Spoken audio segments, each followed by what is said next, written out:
Bangkok के एक शानदार विला में एक आदमी अपने लैपटॉप के सामने बैठा कुछ काम कर रहा था। फिर अचानक एक जोरदार धमाके की आवाज आती है। एक औरत ने अपनी टोयोटा कैमरी उसे घर के फ्रंट गेट से टकरा दी है। ये उसके वहमो गुमान में भी नहीं था कि उसकी ये अय्याशी वाली जिंदगी का कुछ ही देर बाद एंड होने वाला है। वो सब कुछ छोड़कर फौरन बाहर भागता है और ये उसकी जिंदगी की सबसे बड़ी गलती साबित होती है। ये सिर्फ एक एक्सीडेंट नहीं बल्कि एक ट्रैप था। ड्राइवर रॉयल थाई पुलिस की एक सीक्रेट एजेंट थी और FBI, DEA और 7 मुल्कों की एजेंसीज इस दिन का बेसब्री से इंतजार कर रही थी। जिस इंसान की हम लोग बात कर रहे हैं वो कोई आम आदमी नहीं बल्कि वो डार्क वेब का किंग था। वो ऑनलाइन दुनिया में सिर्फ अपने अल्फा 02 के नाम से जाना जाता था। वो एक मल्टी मिलियनियर था और एक शानदार जिंदगी गुजार रहा था। वो हमेशा महंगे ड्रेस पहनता और महंगी से महंगी गाड़ियां चलाता। मर्सिडीज और BMW जैसी कार उसके लिए नॉर्मल कार थी। दुनिया की नज़र में वो एक सॉफ्टवेयर इंजीनियर और असल में वो एक डार्क वेब का किंग था। सिर्फ एक छोटी सी गलती ने उससे उसका सब कुछ छीन लिया, उसकी प्रॉपर्टीज, कार्स, फ्रीडम और यहाँ तक कि उसकी जान भी। आखिर वो गलती क्या थी और दुनिया की टॉप एजेंसीज ने डार्क वेब के किंग को किस तरह ढूंढ निकाला? आइए दोस्तों जानते हैं आज की इस वीडियो में। ये साल 2010 था जब डार्क वेब अपनी शिद्दत से बढ़ रहा था। डार्क वेब इंटरनेट का दूसरा हिस्सा है जहां ऐसे खतरनाक काम होते हैं जिस पर यकीन करना भी मुश्किल है। Illegal weapons, drugs, human organs और यहाँ तक के एक प्रोफेशनल शूटर भी डार्क वेब पर अवेलेबल हैं। वो सब चीज़ें जिसे हमारी दुनिया में क्राइम कहा जाता है, डार्क वेब की दुनिया में आम है। डार्क वेब पर ये सब चीज़ें इसलिए भी होती हैं क्योंकि जुर्म करने वाले लोग अपनी आइडेंटिटी छुपाना चाहते हैं और इसीलिए वो डार्क वेब का इस्तेमाल करते हैं। हम जो नॉर्मल इंटरनेट यूज़ करते हैं वो हमारे इंटरनेट का सिर्फ 4% हिस्सा है। बाकी सब हाइड है हमसे और वही है डार्क वेब। डार्क वेब किसी नॉर्मल ब्राउज़र से एक्सेस नहीं होता जैसे गूगल क्रोम या फिर सफारी ब्राउज़र। डार्क वेब को एक्सेस करने के लिए स्पेशल ब्राउज़र यूज़ होते हैं जिसमें से एक ब्राउज़र का नाम है टोर ब्राउज़र या फिर आप कह सकते हो ओनियन ब्राउज़र। दूसरा रीज़न डार्क वेब पर ऐसे खतरनाक काम करने की वजह है क्रिप्टो करेंसी।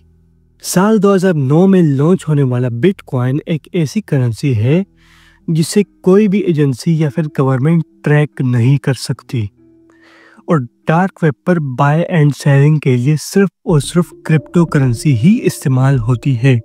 वैसे दोस्तों, अगर आप लोग डार्क वेब के बारे में और जानना चाहते हैं, इसके 3 पार्ट्स हैं, तो उस पर मैंने ऑलरेडी एक डेडिकेटेड वीडियो बनाकर अपने चैनल में अपलोड की हुई है जो कि आप लोग मेरे चैनल में जाकर देख सकते हो और उसकी लिंक भी मैं इस वीडियो के डिस्क्रिप्शन में प्रोवाइड कर दूंगा। Back to the story.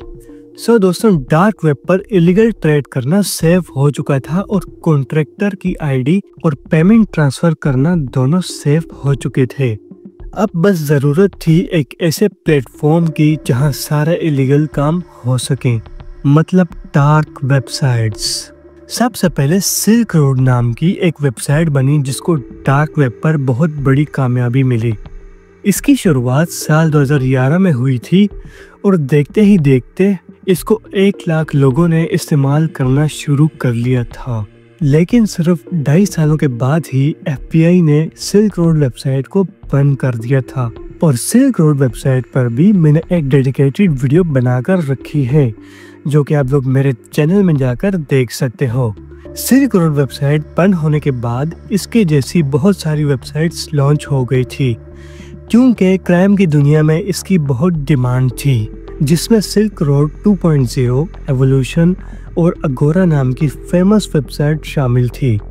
इसमें से अक्सर वेबसाइट ऑपरेटर कस्टमर के बिटकॉइन लेकर भाग जाते थे अब क्योंकि ये एक ब्लैक मार्केट थी और सब कुछ इलीगल काम होता था, तो कोई भी किसी भी पुलिस या फिर लॉ के इदारों में कंप्लेन भी नहीं कर सकता था। और वैसे भी डार्क वेब की वजह से उनको ट्रेस करना इम्पॉसिबल टास्क था। डार्क वेब के स्टार्टिंग डेज में यहाँ बहुत धोखेबाजी होती थी, एग्जिट स्कैम्स, वेबसाइट के ओनर का पकड़ा जाना और ख़ास तौर पे हैकिंग। यहाँ पर एक ट्रस्टेबल प्लेटफॉर्म की ज़रूरत थी जो सेफ हो और सिक्योर हो और सबसे बढ़कर स्कैम ना करे।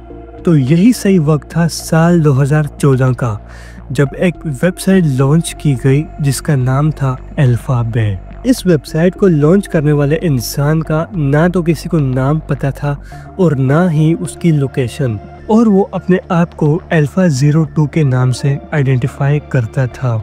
शुरू में अल्फाबे वेबसाइट पर सिर्फ चोरी के क्रेडिट कार्ड बिकते थे, लेकिन धीरे धीरे हर इलीगल चीज़ यहाँ पर सेल होने लगी। For example drugs, weapons, malware, money laundering service.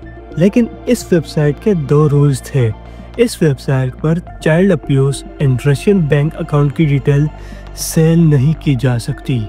आखिर ये रूल क्यों बनाया गया था ये किसी को भी पता नहीं, लेकिन एक अंदाजे के मुताबिक या तो वो रशियन अथॉरिटीज से डरता था या फिर वो यूएसए की गवर्नमेंट को ओपन चैलेंज दे रहा था कि वो ये वेबसाइट रशिया से ऑपरेट कर रहा है, जो करना है कर लो। एंड ऑफ कोर्स रशियन के साथ यूएसए कुछ भी नहीं कर सकता। यह प्लेटफॉर्म आज की सबसे बड़ी डिजिटल मार्केट अमेज़न की तरह चल रहा था। फिल्टर्स, सर्च ऑपरेशन और मल्टीपल क्रिप्टो करेंसीज जैसे कि बिटकॉइन, मोनेरो, एथोरियम का यूज़ यहाँ पर हो रहा था। सिर्फ 2 साल में इस वेबसाइट पर 2 लाख से भी ज़्यादा यूज़र और 40,000 से भी ज़्यादा सेलर्स हो गए थे, जहाँ पर यूज़र्स आराम से अपना काला धंधा चला रहे थे। साल 2017 तक अल्फाबे के डेली सेल्स $5 लाख तक पहुँच गई थी। अल्फा02 जिसे कोई नहीं जानता था, वो महीने में $6 लाख कमाने लगा और आहिस्ता आहिस्ता डार्क वेब का किंग बन गया था। अल्फाबे ने डीलर्स और कस्टमर के बीच अपना ट्रस्ट लेवल बना लिया था और अब वो डार्क वेब की सबसे बड़ी वेबसाइट बन गई थी। लेकिन यूएस अथॉरिटीज़ और दुनिया की दूसरी एजेंसीज पहले ही उसको ट्रैक कर रही थी। उनका एक ही मिशन था अल्फा02 की असल पहचान मालूम करना। अमेरिकन इन्वेस्टिगेटर अल्फाबे वेबसाइट का डेटा सर्वर मालूम करना चाहते थे ताकि वहां रेड करके सर्वर और वेबसाइट को बंद कर सकें। लेकिन ये डार्क वेबसाइट थी तो इसे ट्रेस करना मुश्किल था, क्योंकि टोर ब्राउज़र ओरिजिनल लोकेशन को हाइड करके दुनिया के दूसरे सर्वर के पीछे छुपा लेता है। अल्फा02 डार्क वेब पर एक पुराना खिलाड़ी था और उसे पता था कि डार्क वेब पर सेफ कैसे रहना है। लेकिन एक गलती जो अल्फाबे को ले डूबती है। दिसंबर साल 2016 में फ्रेस्नो कैलिफोर्निया में DEA इन्वेस्टिगेटर रॉबर्ट मिलर के पास एक ईमेल आती है। इस ईमेल में एक बहुत पुरानी गलती का पता चलता है जो अल्फा02 ने अपने शुरुआती दिनों में की थी। जब पहले यूज़र ने अल्फाबे पर रजिस्टर किया था तो उनको एक वेलकम ईमेल मिलती है जिसमें सेंडर की असल ईमेल आईडी विजिबल थी और वो असल ईमेल ये है tim_pim_alex91@hotmail.com। बाद में इस गलती को ठीक कर लिया जाता है, लेकिन किसी एक इंसान ने उसकी इस ईमेल को सेव करके रखा था और वो ईमेल उसने यूएस के DEA इन्वेस्टिगेटर को सेंड कर दी थी। अब ईमेल सेंड करने वाला कौन था? अल्फा02 का कोई कॉम्पिटिटर या फिर उसका कोई कस्टमर या फिर कोई ड्रग डीलर? ना तो ये आज तक किसी को पता चला है और ना ही इन फ्यूचर किसी को इसका पता चलेगा। इस ईमेल को ट्रैक किया गया और मालूम हुआ कि ये कनाडा के एक आदमी अलेक्जेंडर केस की है। इस ईमेल को यूज़ करके बहुत सारी प्रोफाइल बनाई गई थी। इन्वेस्टिगेटर को इसकी ओल्ड सोशल मीडिया प्रोफाइल्स मिलती हैं। skyrock.com पर एक फ्रेंच सोशल नेटवर्क वेबसाइट थी जहां उन्हें एलिस की असल पिक्चर भी मिल चुकी थी।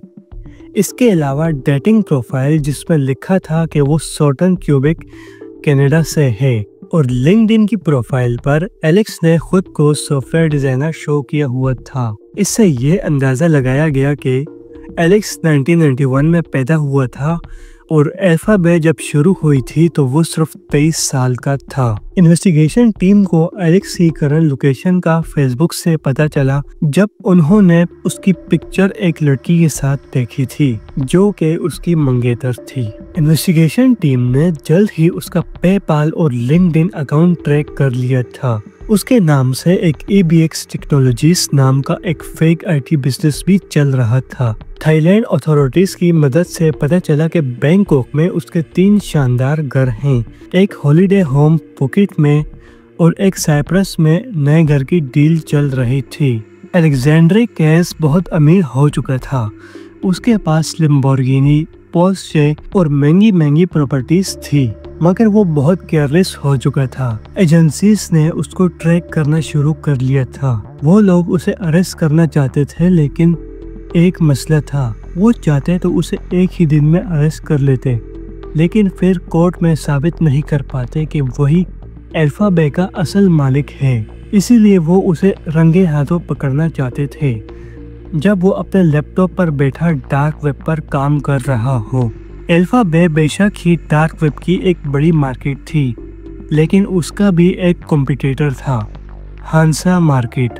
हांसा मार्केट जो कि यूरोप से कंट्रोल होती थी और यूरोप की एजेंसियां भी उसके पीछे पड़ी हुई थी और हांसा मार्केट के ओनर को पकड़ना चाहती थी। 2017 में डच पुलिस को हांसा मार्केट के सर्वर्स का पता चलता है। उन्होंने सर्वर सीक्रेटली हैक कर लिए थे और सारी चैट्स लॉग निकाल ली थी।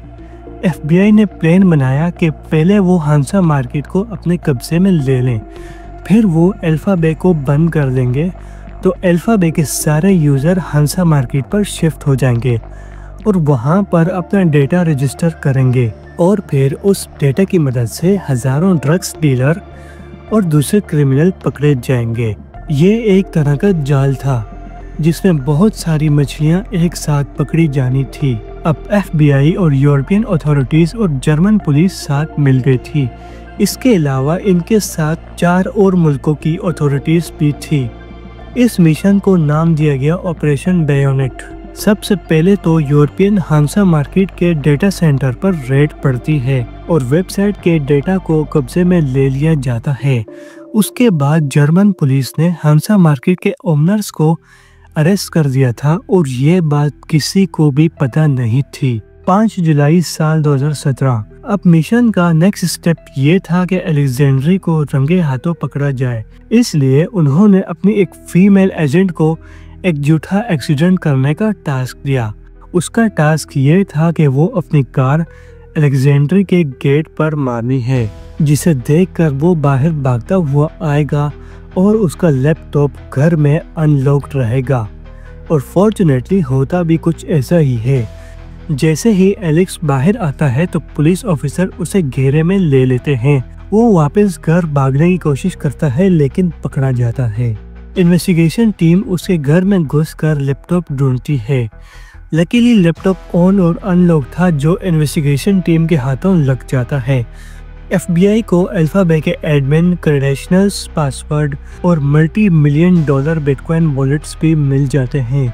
अलेक्जेंड्री के ऊपर मनी लॉन्ड्रिंग और इलीगल एक्टिविटीज के चार्जेस लगे और इसके अलावा उसकी बीवी को भी अरेस्ट कर लिया गया। एक हफ्ते के बाद 12 जुलाई साल 2017 को अलेक्जेंडर केस जेल में अपने सेल में मरा हुआ पाया गया। शायद उसने सुसाइड कर ली थी।